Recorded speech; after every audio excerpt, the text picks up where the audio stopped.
അങ്ങനത്തെയാണ് കൂടുതലും ഇവിടെ നമ്മൾ ട്രീറ്റ്മെൻ്റ് ആയിട്ട് കൊടുക്കുന്നത്.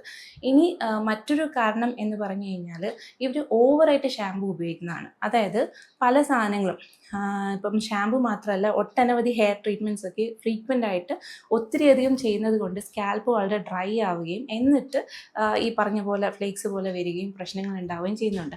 അതാണ് ഒരു കാരണം.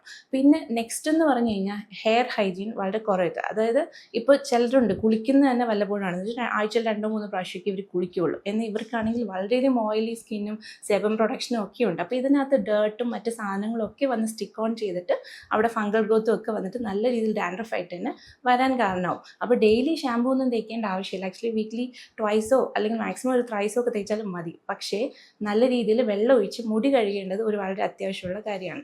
അപ്പോൾ അത് ചെയ്യാത്തത് കൊണ്ടും ഇനി കുളിച്ചാൽ തന്നെ പ്രോപ്പറായിട്ട് അത് ഉണക്കാതെയും അല്ലെങ്കിൽ അത് ഇങ്ങനെ എന്താ പറയുക ഇങ്ങനെ ടൈ ചെയ്തിട്ട് പോവുകയും പിന്നെ അവിടെ ഡേർട്ട് സ്റ്റിക്ക് ഓൺ ചെയ്തിട്ടും ഈ പ്രശ്നങ്ങൾ വരാം.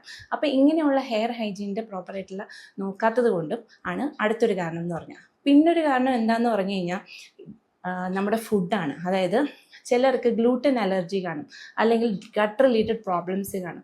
ഇതിൻ്റെയൊക്കെ കാരണങ്ങൾ കൊണ്ടും താരൻ വരാം.